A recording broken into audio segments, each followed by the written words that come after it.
don't normally do my wrench-ons this way. Hey, it's Andrew. Normally I'm helping somebody else out, but it's been a while since I've had a wrench on, so been busy racing. I guess that's a good enough reason not to be making a video. But in the last few months, I've kind of come across a method of building differentials that I prefer. I've really never put any time or effort to speak of into getting these right, so here I am to share. So without wasting a whole lot of tape and your time, let me just jump right to it. I'm going to try to film this home thing without skipping anything that's not necessary, so this might be lengthy. Well, we'll see how it goes. So this is for an X-ray. I assume you could probably modify this for just about any diff. I've heard good and bad things about all different kinds of diffs. But first thing I'll do is just take the screws out. I'm going to take this one apart. This one's in perfect working order. I date these. This was built in December of 2016, and I no longer need another 10K diff. We'll race on asphalt, so first thing I'll do is just always take these screws out. If you haven't considered it, make sure, check the condition on your 1.5 mil wrench or whatever size you're using. That's what it is on these X-rays. It's a good practice to get in the habit of checking your tool tips no matter what you're working on, but in particular the 1.5 can get worn out pretty quickly, and it's pretty important on the diff. You want to be able to really knuckle down on these screws without worrying about stripping them out. So there's all 4 screws. Oh hey, okay, I'll mention this. Thank you to Toasty for my wonderful, I don't know what to call it. It's a pit board. It's got some pretty nice graphics on it, and so if you see that in the background, major thanks to RC America, X-Ray, Hootie, Hobbywing, Avid, Protoform, Speed Zone. These are the guys that help me out and help me, not that I'm some great racer, but help me get to where I am and help me enjoy my sport, my hobby with my son, Lincoln. You'll probably see him in one of these videos sooner or later. He's sleeping tonight. Anyway, back to work. I got all the screws out, and just took the case off here, so you end up with a paper gasket, your standard satellite gears, moon gears, whatever you want to call them. I'm going to grab a blue paper towel up here. I got them up here on my roll. Oh, I hate when I do that. Just so I can wipe with this. And the first step is just taking it all apart, really.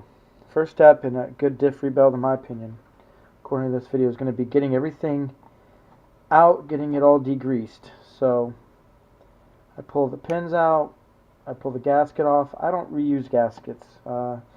Maybe in a pinch if I'm going to race and I've run out, I'll reuse one. This one's torn anyway, so I'm going to chuck it. Goes right in the trash. You might have success rebuilding them, but for the price of a gasket, I can't stand a diff that leaks into a car. There's nothing there's a lot of things I hate more, but there's not much I hate more in RC racing than putting a fresh diff in, coming back, and you got wet belts or wet chassis and slung all over the top deck and everything. So I replace that gasket every time I pull the diff apart. I don't know if you can see this. One of the hardest things in this diff is getting, I don't know if the light's going to work there, let's see, getting that gear down inside there out. I don't know if I can hold it and do it at the same time. Yeah, maybe. And I have found that grabbing it from the sides like that is not helpful, but just simply kind of putting some gentle, even pressure on the outside like that gets it out as quick as can be. So nothing fancy going on here. I'm just disassembling. When you take this pin out, it's really helpful to find in the X-ray diffs, there's one of the 4, I don't know, quadrants or corners or something that is, if you look on the outside you can see it. It's this one that's got a little bit more of a square profile. You probably need to see it that direction. If you notice, there's a square profile there, and as you turn, the others are a little sloped. So you want to get it out in that hole because there's a little more room to work with. Look at that, came right out. Alright, get the pins out. Out drive comes out. I reuse gaskets. You'll see that later. I'm not going to put new gaskets in here. Sorry, I said gaskets. I meant to say O-rings. I reuse my O-rings, not gaskets. I said I didn't use the gaskets. My reasoning for this is that once they swell to a certain extent, they don't swell anymore. Now, if another way that would satisfy me, if I didn't mind buying O-rings every time I rebuilt a diff, would be to just replace them every time. But then the condition of the diff and any swelling in the O-ring would change throughout the life of that diff until you replaced it with a new one. However, if you build this and it's already a swollen O-ring, I have found that the diff works just the same as it did when you took it apart. I've even gone so far as to weigh these differentials when I build them, when I assemble them, I think it goes to like, I don't know, hundredths of a gram, tenths of a gram for sure. Yeah, let's see. Let's just see what I'm working with here. Yeah, this is hundredths of a gram. Hundredths of a gram. I got that on eBay. It was like $15 or something. One of the best tools I bought here recently. So at this point, I have, let's see, diff case, out drive, pin. Luke Pittman might like this. All my little parts lined up. May not be Robbie dodging it, but it's as good as it gets around here. Big washers. I haven't taken this apart. I clean a couple of these parts manually just because it's time consuming, and by manually I mean just with a rag. I prefer when I'm working, anytime I'm working with silicone, I'll use a microfiber towel. I just get some cheap ones and they get nasty and I don't really care. So I'll just take the O-rings and rub them around inside the towel, and you're gentle not to tear them, but they're pretty durable if you're just working with your hands. And just get the oil off until they're back in silicone feeling. Work them around like that. For whatever reason, I find that the silicone with a regular, like a shop towel like that, it just gets kind of pushed around. But the microfiber somehow, the way the fibers are built and the little plastic fibers seem to absorb the oil a lot better. So I've got 2 O-rings, nice and clean. Sometimes, alright, try this again. Sorry, I hit the off button. Anyway, depends on the condition of the out drive. But if they're really nasty inside, I'll throw these in with the rest of the stuff to be cleaned. These particular ones, this is a pretty new rebuild. They haven't been, it hasn't been run a whole lot in nasty conditions. So if you look down in there, it's nice and clean. So I'll probably just spray it out or brush it out. And again, I call that cleaning it manually. The same with the pins. The pins, there's a little surface area on them. I just kind of roll them around, and even just rolling them between my fingers, you can get enough oil to satisfy me off from them. So I'm kind of making a pile of stuff that I have clean in my satisfaction so far. I do the same thing with these big washers. I'll just kind of fold the towel over, and once I wipe it like that and get the thrust of the silicone off, they're going in that pile. I'll probably come back and wipe that with the microfiber, just because, like I said, the shop towels just seem to push it around a little bit. They don't quite get it all off. So I'll wipe it around on here. Alright, so that one's done. Like I said, I wanted to show you this whole thing. I probably could have cut and edited a bunch of this, but you're seeing me build this. This one's going to my car, hopefully next weekend. Alright, that brings us to how I clean this plastic stuff. And this is what I consider one of the more important parts. There's a couple here. But I got a glass jar, and I use, let's see if I can set this down for a second. Goo Gone. I have, let's see if it's over there. I've got a gallon container right there of D-limonene, and I'll show that to you. This is I'm a pretend chemist. I did start out with a chemistry intent when I went to college, but it didn't really materialize. But D-limonene, best as I understand it, is a organic solvent derived from orange peels and citrus fruits.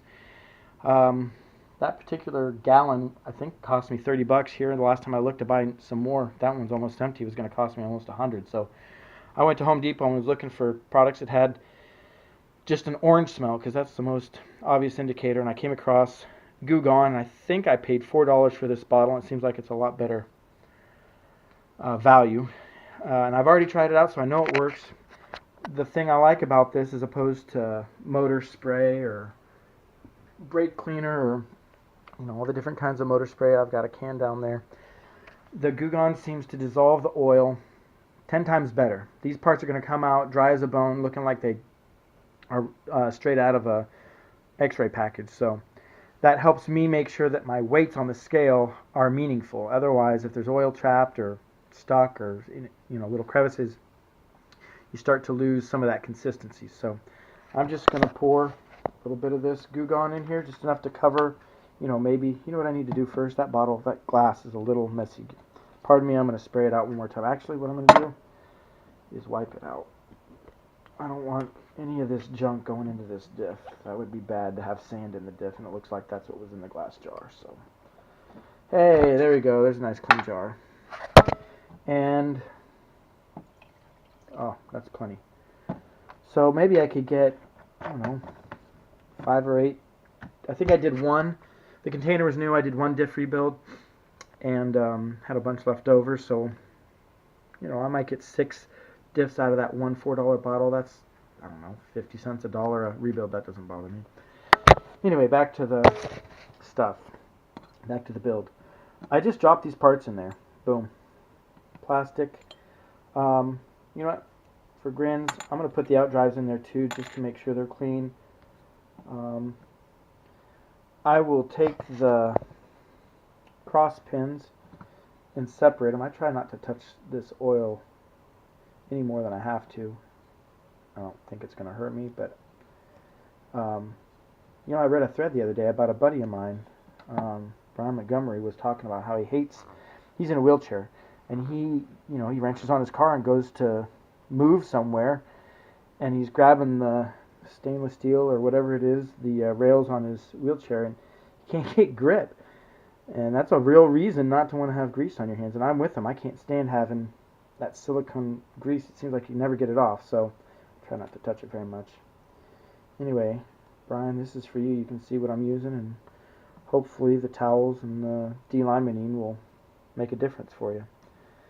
Anyway, try to touch it as little as possible. If I do, I just reach over and grab my microfiber. So get all these little pieces, all 4 small washers, all 4 small gears. Oh man, they're sticky. Cross piece will go in there. Wipe my hands again. And in go the other plastic parts. Now you may be wondering, hey, you've got 4 screws there. What are you going to do with those? Shouldn't you just throw them in there with it?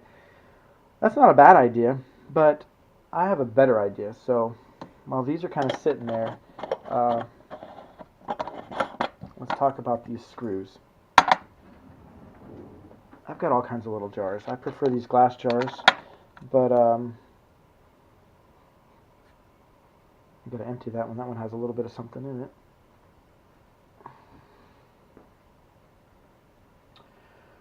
What I'm going to do is put some brake cleaner, motor spray, any solvent that I can get that I think will cut the silicone.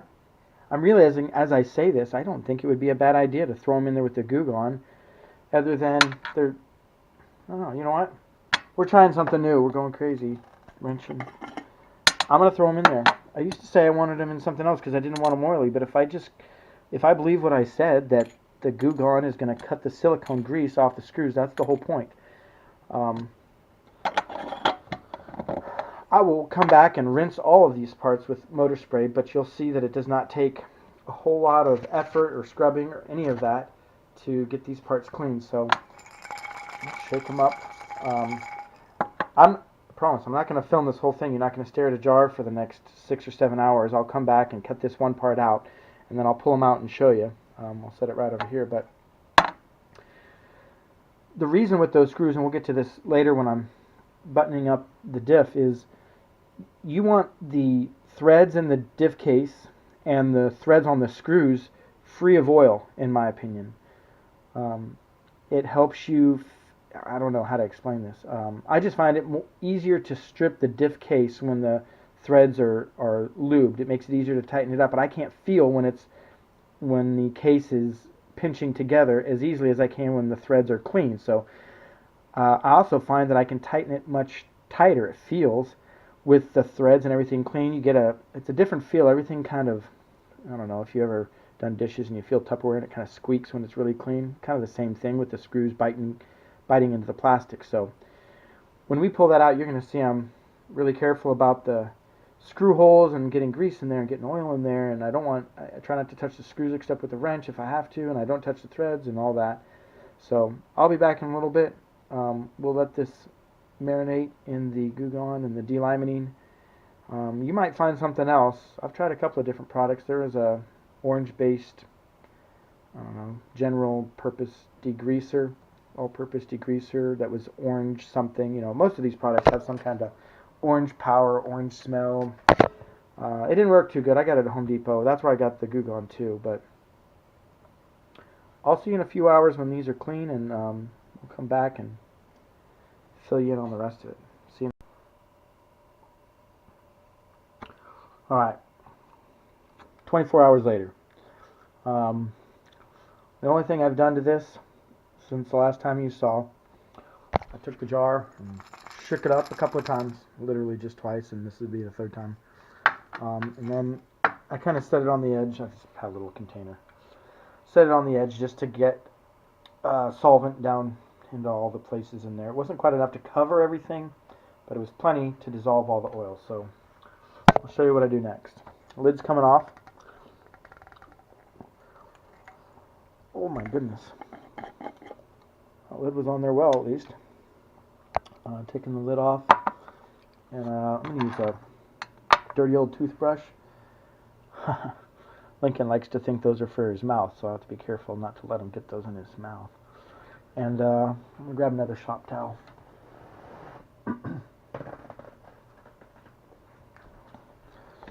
Another shop towel.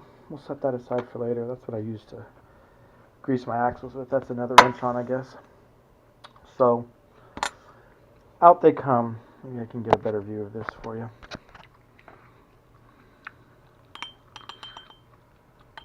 Shake it off. Shake it off. I've always noticed that the Sharpie, I use a metallic silver Sharpie that'll mark on there. I'm going to use a gold one I like a little bit better now, but it doesn't come off with the delimonene or the, what is it, Goo-Gone. Always made me curious why it'll get the silicone off. Just whatever solvent it is, I guess, doesn't dissolve that. Don't forget I've got these screws in there. You know, the hardest thing is just remembering what's in there so I don't dump it out with the Goo-Gone when I'm done. It's hard to see through all those bubbles. So I'm getting... Oh, good. I got 4 screws. Cross piece, let's see, I'm looking for another large gear, 2 small gears, and 2 small shims, and an outdrive. So, 1 more small gear, 1 more outdrive, 1 more large gear. There's a shim, there's a small shim. Oh, I hope this isn't annoying. I realize I'm chewing gum. There's probably some kind of YouTube lesson. Like the first thing they teach you at YouTube school is don't chew gum while you're narrating a video or something. Who cares? I'll spit it out. I probably smack my gum more than anybody wants to hear anyway. Alright, so we have all the parts to a diff as far as I can tell, yeah. Let's see if I can keep this here. What I'm going to do is kind of just use the toothbrush. Boy, I don't know how I'm going to do this. Let me see if that's a good view. I've got a trash can down there. Let's see if it stays engaged. If not, of course, I'll just try to hold it. I'll just show you what I do a little bit with one, and then maybe I'll... Yeah, this is going to be great. Alright. Work with me here. Let's see if this gives us a good enough view. I'm not the professional here. Yeah, I guess that's kind of right. None of this is looking good. I apologize. See if I can set out my leg. Oh man, this is terrible. Technical difficulties, hang on.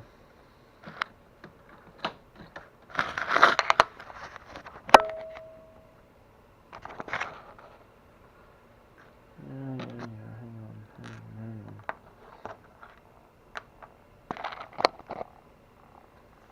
Hey, you can kind of see the trash can. And, alright, so I've dipped that toothbrush in the Goo Gone, and here's my case. And you'll see it kind of foams up, and I'm not being super aggressive here. I'm just kind of rubbing it in there. I'll scrub around the outside a little bit. The one thing I don't like about the D-limonene is if you ever do get it on your hands and then you accidentally touch your mouth, it is so bitter. So, and it's kind of hard to get off your hands. Believe it or not, it's funny. It gets all the oil off, but it sticks with you for a little bit. You go wash your hands real nicely with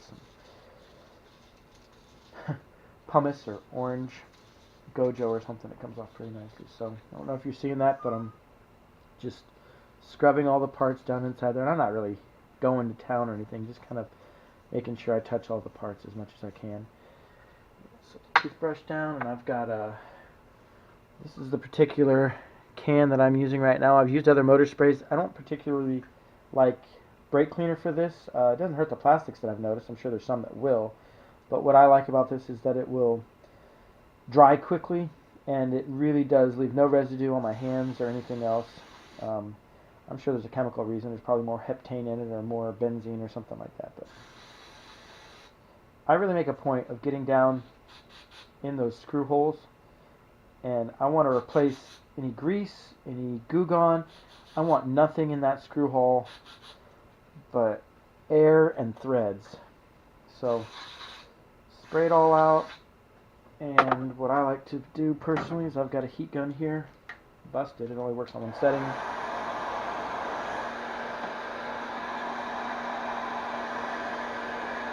Try the whole thing out, and I'll give you a good view here in a second.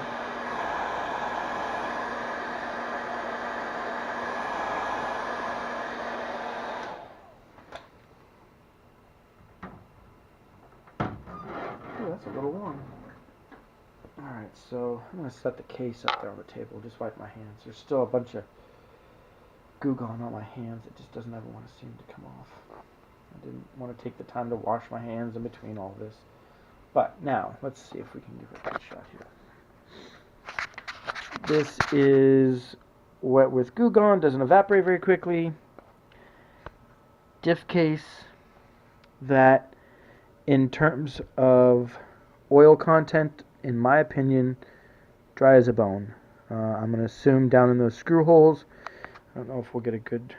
I don't know how well this focuses, but nothing down in there. I mean, it's just clean as a whistle. So, I'm going to repeat the process on all of these parts. It's the same idea, just scrub, scrub, scrub, scrub, scrub. You know, the metal pieces, the screws.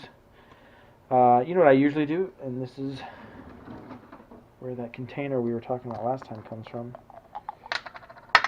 I'm going to throw those, all these little metal parts. I'll just throw them in this jar and spray some of that same... Where did I put it? There it is.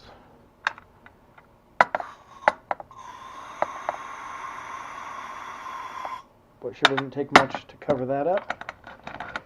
Lid on there, and give it a good shake.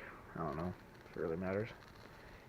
And I'll let those sit for a little bit. I'm sure all the Goo Gone's off of those. But I'm going to get to scrubbing the rest of these, and I'm not going to make you suffer through it. You kind of already saw the deal, but after, before. So I'll be right back. Give me a second to clean these and we'll talk about reassembly. Alright, I'm going to be honest here, I have no idea where I left off. You can probably tell, like, table's a mess. Yeah, just a lot going on. So, I think what I remember last, I tried not to do anything, but I think I did. What I remember last was I had dry pieces, and I was going to, it's coming back to me now. I was going to come back and motor spray off, brush the outdrives, the big gears, the small gears. I think I had these in there. I took them out and put them in just a jar of motor spray. Once again, so we'll take these out and I'll just let them sit for a second. Nothing fancy going on here, really. I did get a new towel, put a new shop towel down. I did get the diff gasket. I got a brand new diff gasket, so I'll kind of set that up here with the other stuff that's brand new. And throw these screws and everything out here. Doop, doop. Oh, got them all in one fell swoop. Alright. So 4 small gaskets. Let's see, 2 big gaskets. I'll come back here. Grab these guys. Start making a pile of all the clean stuff, I guess. Yep. Nice. Alright. New paper gasket. O-rings I'm reusing. You probably heard me mention that before. I just wiped all the oil off. There's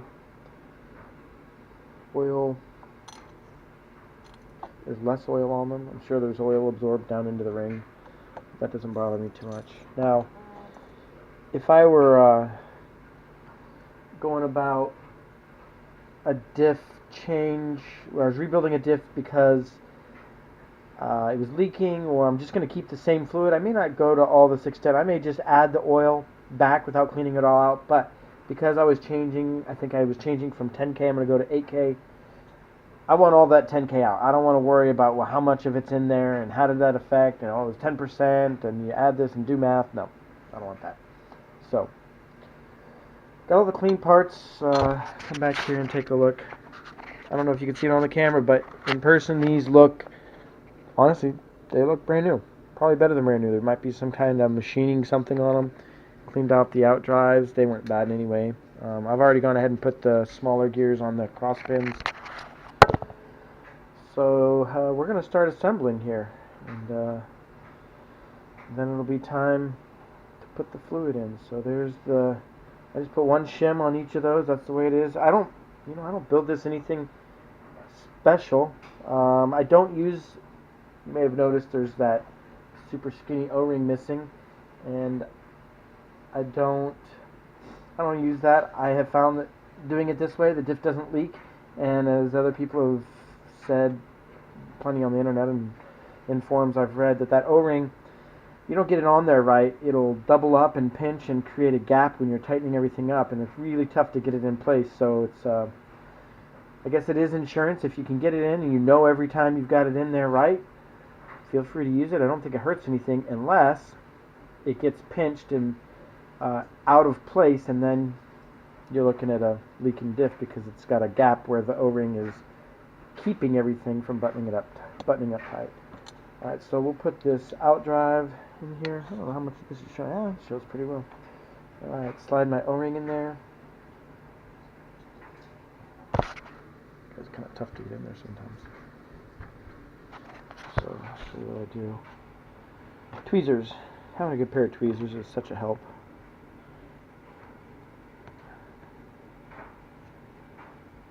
I don't know if you can see that. I think what I do, a lot of times I've got this 7mm wrench, and if you just kind of use the edge, you can seat it down in there nicely. I'm not picky about, one side up, one side down with that big washer. Once again, we're going to be looking for the extra big surface right there. There he is. To slide the gear in with. Let's see if I can do this on camera. I'm using my fingers in the background there to... Well, that's not working right. What I was saying is I'm using my fingers in the background there to line everything up. Oh, magnetic tweezers are less than helpful in this circumstance. Ugh. Alright, you may not be able to see this, so apologize. You just have to listen to me rattle around, and there we go. Alright, so there's that in there. Started at least. Had it in there. Just fell out.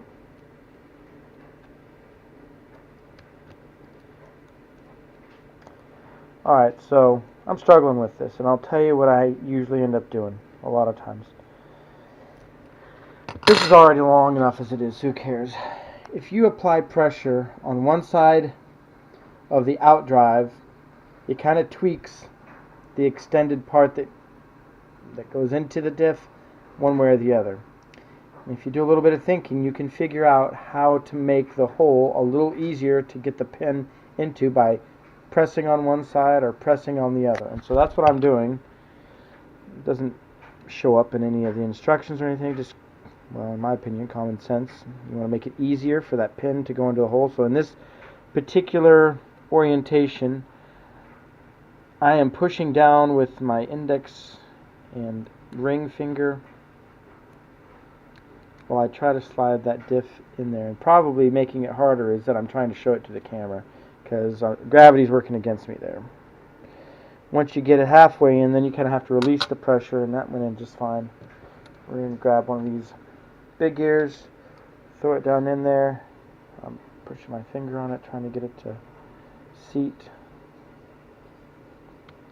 Sometimes it likes to be... I never have this much problem getting these things in there, of course, on camera. You know what? That's all for the good. It just means I get to tell you, make sure the pin is centered, or else it won't go down even if you apply pressure and twist it. There we go. Easy peasy. Alright, so that's the bottom half. Same thing with the top half. Slide the outdrive in. Get the O-ring down in that hole as much as possible. Slide your... Uh-oh, sneeze time. Hang on.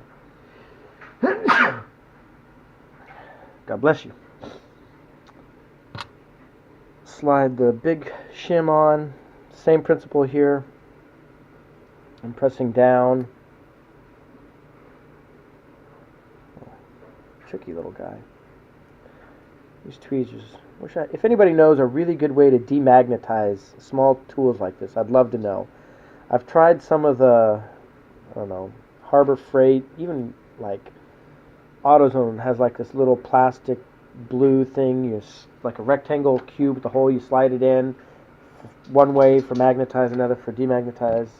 I couldn't get it to work. If anybody has a great idea, I'd love to hear it. Send me a comment, email, text, anything.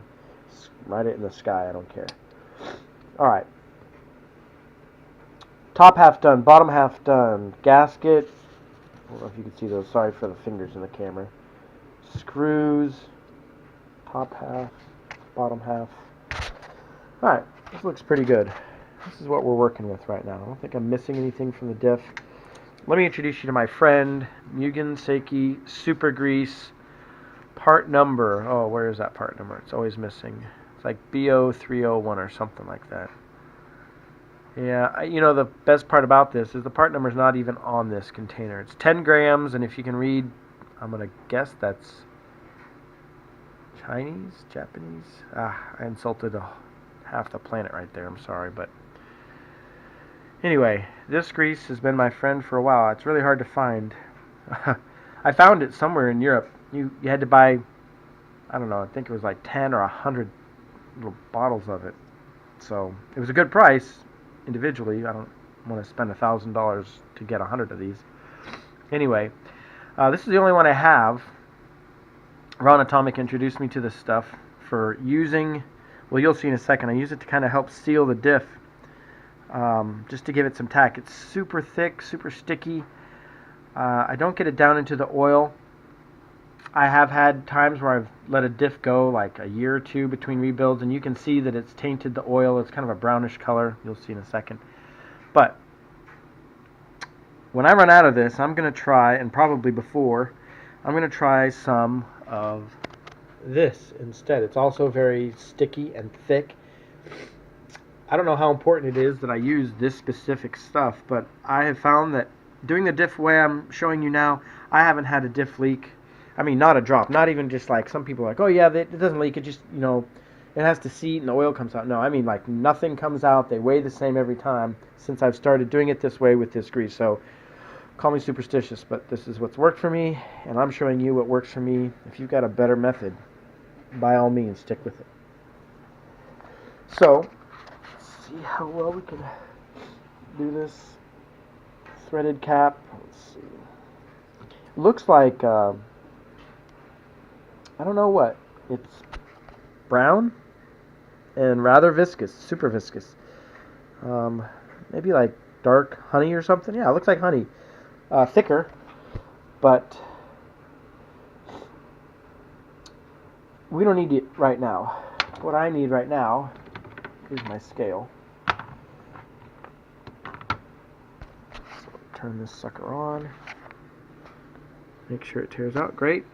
And you'll see I even wrote that on there. 9.25. That's going to be the weight of my diff with oil in it when I put the bottom case like that and the cross pieces in it with my chosen oil, which, 8K? I can't remember what I said I was going to do. 8K, yeah. I'm going to put 8,000 in here. But you can see it starts out 8.23. I chose 9.25 because the first time I did this, these two pieces together weighed 8.25, and I wanted to make sure I didn't overfill it. I think that's one of the most common reasons a diff will leak is if you have no pressure inside there at room temperature, and then you heat the diff up, and now there's bound to be air in there, and the air expands when it gets hot, and that expansion causes pressure, which forces some oil out. So I thought, okay, I think the book says put 1.2 or 1.3 grams of oil in. I'm like, well, we'll just put 1, and if I do it the same every time, I may not be able to compare diffs with, whoever, Bruno or Alex or Chris or Drew or Paul, whoever.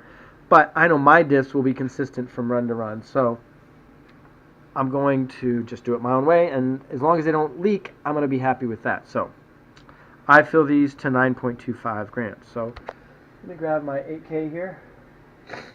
Genuine optimized Hootie oil. Good stuff, all joking aside. And, this part's not complicated at all. Oh, turned off on me. I'm just going to add some oil. And I kind of have a feel for how much it takes. So, I don't know if you can see the scale there or not. Oh, I didn't tear it out. Well, the good news is I know what the total weight should be. So, take all these pieces out. See, I love it. I love doing this unedited. If I edited this, you'd never see these mistakes. So there it is. Teared back out to 0. And so I know it needs to be 9.25 grams. Hey, looky there. We're back in business. Not bad. So now if you get too much in there, you can take it out. Get too much in there, it's a pain in the butt. But I may even do that. Let me show you what happens if you get a little too much in there. I'm pretty good at getting it right on the money without a lot of fanfare, but we'll put a little bit extra in there, and I'll show you what it's like to try to get it out. Alright, so that's right on the money. That's how I'd normally do it. I just want to get it right to 9.25 grams and, call it a day. But let's say you first time and you're like, I got too much in there. It's 9.37 something. Who knows? That's okay. I get back out that microfiber towel, and I've got these tweezers, and I just kind of stick it in there. And you'll see the scale is sensitive enough to pick up, what was that, 0.03 of a gram. So each little drop, hey, there we go, another couple hundredths. We're getting there. And I'm getting super close now. I don't know if you can't see this part. I'm just wiping this on this towel to get it off every time. And now we're getting close, a little less. I mean, you can spend the rest of your life trying to get this perfect, but... And I'll even come back sometimes and press just to see that it re-centers on 9.25 grams, and boom, we're back in business. So Here's what's left to put on: the top case, 4 screws, the paper gasket. There it is, weighed correctly, so I don't need the scale anymore, and I kind of let it sit there. You know, there's bound to be air bubbles maybe underneath the big gear. I'm not too worried about it. There's probably going to be air in this diff. It's not meant to be like a shock where there's a bladder and it compensates. It's going to heat up, and I'm okay with that as long as there's not a ton of pressure just because there's, you know, no room for the oil. I guess the oil expands. I know it's not supposed to, but anyway, I don't have all the science down behind it. I just know that it works for me. So I'm going to try to set the camera back down, and well, I may not be able to do it that way.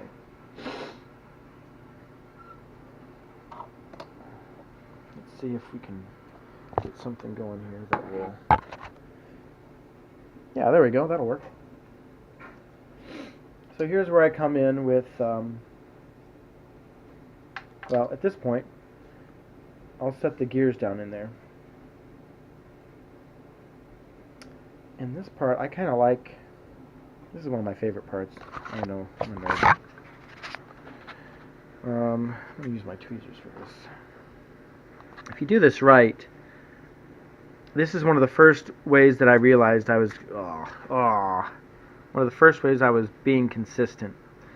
A lot of people talk about the height of the oil on the cross pin when they're building diffs like this. You know, say, oh, you want to go up to the middle of the cross pin, or you want to go to the top of the cross pin. I think it even shows that in the X-ray manual.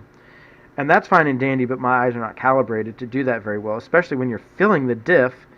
If you put these gears in there, it's really tough to tell where the oil is. There's a surface tension on it. It's got viscosity, so it sticks to everything. It's not like you're filling a graduated cylinder or something. So, let's see if I can do this without... Yeah, I was trying to... Wah, wah. Alright, here we go.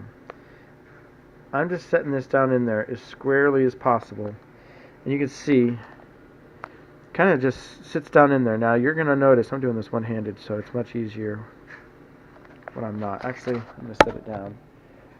I don't know if you can see. Let's do it this way. Sponsor shot. I'm pushing these smaller gears out to the edges. They kind of get wedged on the inside. And gravity's going to do its thing and pull that cross piece down into the oil.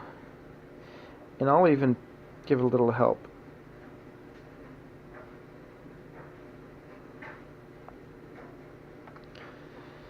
But you can see, I'll even let it sit for a little bit, just the symmetry of the oil moving into the contours of the top of the cross piece. That's about as close as I would say I could get to even with the top of the cross piece.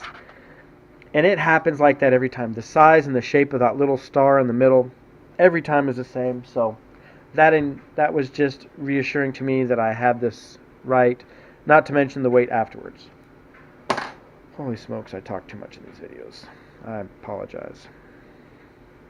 Alright, so we've got the bottom half filled with oil. Next step is you're going to see me play with this one-of-a-kind, can't get it anywhere, don't know what it is, grease. Let's see if I can do this without hiding it. I just kind of put a dab on each little section. I am careful, and there's a great example. I don't know if you can see that or not, but I am careful that if I get a little bit of grease across that screw hole, I'm very quick to make sure it does not travel down inside the screw hole. I don't want anything down in the screw holes, and that's really my concern here at this point is don't get lubricant down in the threads. So squeeze a little, smear it on there. I'm going to come back and spread it around. It's much harder trying to... Oh, I'm not even pointed. Sorry about that. Alright, let's see if this works better. There we go.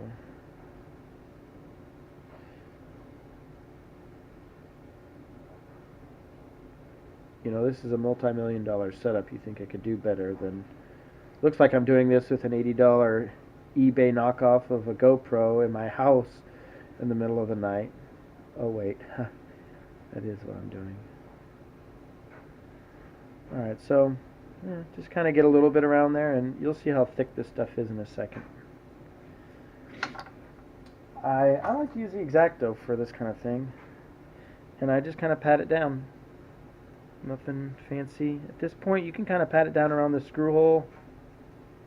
Again, I'm not trying to pat it down in that screw hole, just get it an even coat on all these surfaces that are mating.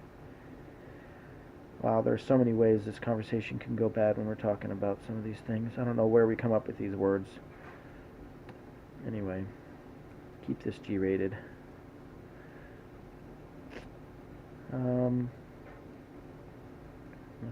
Nothing to see here, folks. Alright, so you'll see I kind of got a little anxious there, a little excited.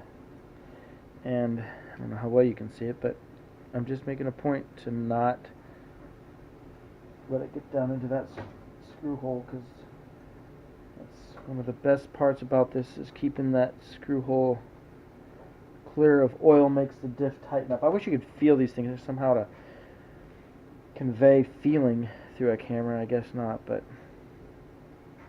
that would make a big difference here, tightening these screws down. I guess it would be a big help for a lot of things mechanical, but nothing to hear or really see when you're doing it other than just me explaining it. Alright, so got this B30 or B130 or something grease from Mugen all over. As far as I know, this is stuff used in, I don't do nitro, so you can harass me about not knowing these terms. I think they use this in the clutch, maybe on the clutch bearing, maybe, I don't know. Somebody tell me. Got that side covered. Now we're going to come in, very carefully remove the little, ooh, I bet those are called chads, like when you're voting. Remove the chads. If you're old enough to remember the vote from 2001, that'll be funny to you, maybe. Alright, so, and I just happen to always put the printed size out. I don't think it matters. And I'm careful just to line up the holes. Try not to spill it. It's going to move around in a second anyway, so it's not all that terrible. But terribly critical you get it lined up perfect. But I do kind of seat it. I just kind of press it down. Tap, tap, taparoo. Too good for your home, that kind of thing.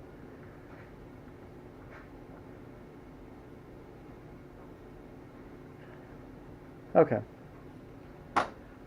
We're in the home stretch. Back to this. I coat both sides of this gasket, and I'll put 2 or 3. Let's see if this shows up. Boy, I hope this shows up. I haven't moved that camera in a while, so I don't know how much. You may just be listening to me talk and thinking, what is this guy doing? 2 or 3 dabs of this stuff on each little quadrant. Not picky about the amount, really, other than I don't want to waste it because I don't have any more, but I got enough to finish this video, so that's good enough for now. And who knows, maybe the Tamiya stuff will work better anyway. Oh, not in the screw hole. Alright. There we go, one more time. At this point, I'm really not too worried about getting it in the screw hole. Not because it doesn't matter, but I've just found that it just doesn't really try to go in the screw hole anymore. So, kind of smear it around on the gasket.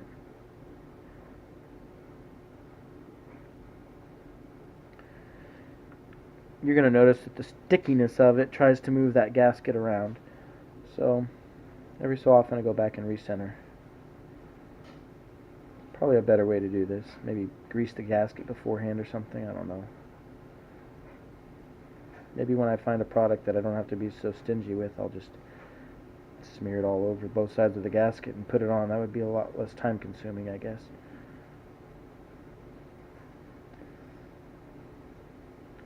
But anyway, try to get a shot here in a second in case you can't see what's going on. Oh. That did get all kinds of messy in there, didn't it? Nope. It did not. Just optical illusion.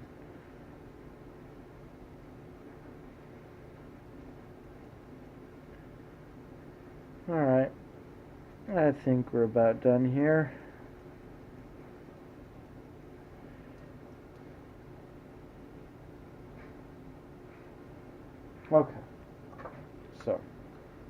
here's what we're looking at. Grease, both sides of the gasket, oil in the diff. You know, I've never weighed it at this point. I'm curious. It wouldn't hurt. I don't know how much that paper gasket and the... boy, this was really not meant to be opened with one hand. There we go. I wonder how much the grease and the gasket weigh. Such a nerdy question. Oh, 0.2 of a gram, right on the money. So, if you're checking yourself, there you go. Try that out. See if you're super precise about it. This should be about right. All right. So the next step. I think they fixed this in the X-ray manual. At one point, there was a.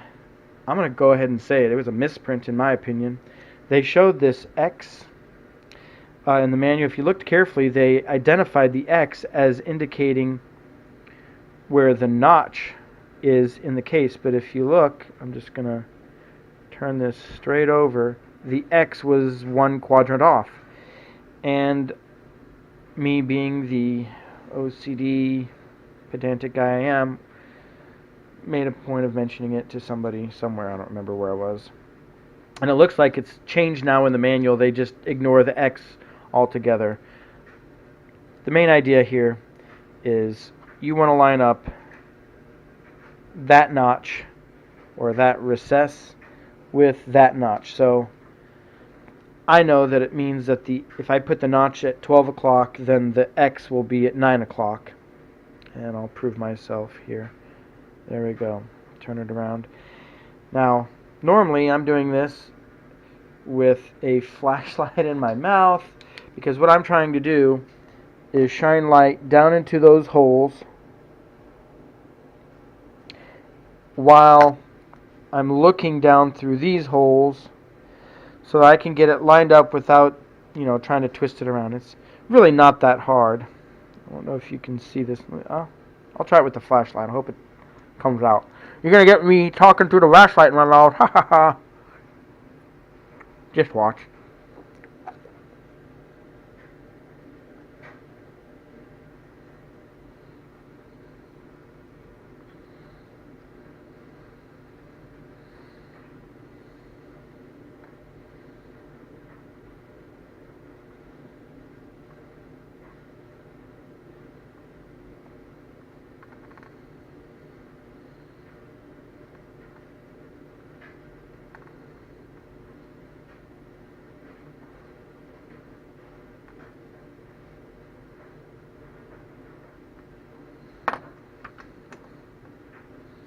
Ooh, that was close. Alright, so I'm going to set the camera back on my little stand there, $1 stand.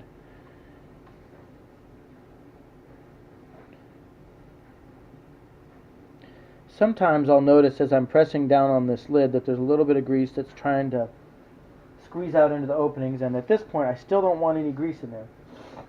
So I'll make sure my tweezers or some kind of little tool are super clean. I'll go in and just do my very best to clean out any of the oil I can, or it's really not oil. This is going to be that Mugen stuff if it's in there. But I don't know if you're able to see. There's a little bit coming out. I've spent so much time on this already. I don't want to rush at the last minute just because I'm in a rush. I'm anxious to get it done. So I learned that lesson a long time ago. Alright, back to that really nice 1.5 I was talking about at the very beginning. That was like 2 days ago. And I just do one screw, start off with, and I'll just get it started. I don't go in all the way. You should be able to see that it's just kind of sticking up there. And I'll get another screw 180 degrees apart and get it started. What I want to avoid is, as these tighten, I want at least the bottom threads of this not to be dragging any grease that's there down to the bottom of the hole. The end of the screw isn't going to grab grease. So if you're just putting the screws in, at least now there's no pressure squeezing more grease any more than we have to. So as I tighten these in, I'm not going all the way. Hopefully you can see they all have, I don't know, millimeter or two of head sticking up. And at this point, I'm now going to be taking a careful look at the gap between the teeth and the bottom half as I tighten this. And that will be an indicator for me, at least to start thinking about feeling for if it's too tight. I mean, first of all, you can tell, are the screw heads going flush? And then I start looking to see whether they are actually forcing the teeth against the bottom half. And again, I'm not tightening it all the way at once here. I'm just kind of getting it down to where it's touching. And I'm watching that gap close as I tighten. And I can start to feel where it tightens to. This is the part I was saying I wish you could feel with me. So I will tighten these fully, kind of in a, there's no star pattern, but in at least a cross pattern. So here's the first one I started with. Cinch that one down, go 180 degrees, cinch that one down. Yeah, this is nice and tight. Cinch that one down. Oh yeah, break this. I can really feel where the threads start to bind, and I can make sure that I'm not gonna strip anything. And there we go. There's a diff built with 8K my way. One of the last things I do, this one still has a little bit of ink on it from the last time I built it, so a little motor spray on my towel and clean that off. It'll evaporate real quick here. I've been using, I like this pen here. Let me show it to you. Where'd you go, little sucker? It's a paint pen. It's a Sharpie paint pen. That's what I've been using to write on. The silver was just a regular silver Sharpie. I like this one a little better. I'll shake a little bit and make sure that it's coming out. Yeah, good. So I find that thick space where the bottom is flat in the diff, and I write an 8 on it so that I know that this is 8K.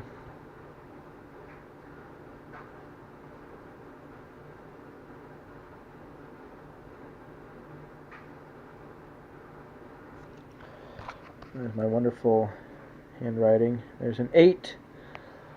And then the next thing I do is I date these. That's probably overkill, but just so I know, has it been a year? Has it been a day? How long has it been? And I just put the month and the year. Let's see. This is May. Yeah, oh, yeah, tomorrow's Mother's Day, so it's like the 13th or something. 12th, 13th. Doesn't really matter. May is 5/17.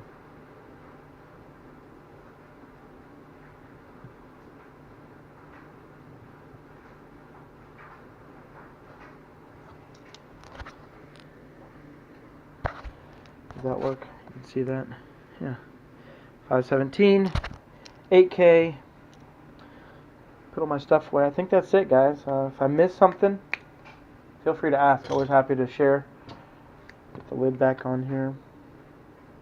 But that's the most explanation about building a diff I've ever given. And if it helps you, great. If not, haha, you just wasted, 20 minutes listening to me. Anyway, thanks again to my sponsors. RC America, Hobbywing, X-Ray, Hootie, Avid, Protoform, Speed Zone, my local track, Banana RC. Thanks a lot to them. If you get a chance to check out their websites, check out their product, I'm sure they appreciate it. I know I do. And thanks for watching. Wrench on, guys.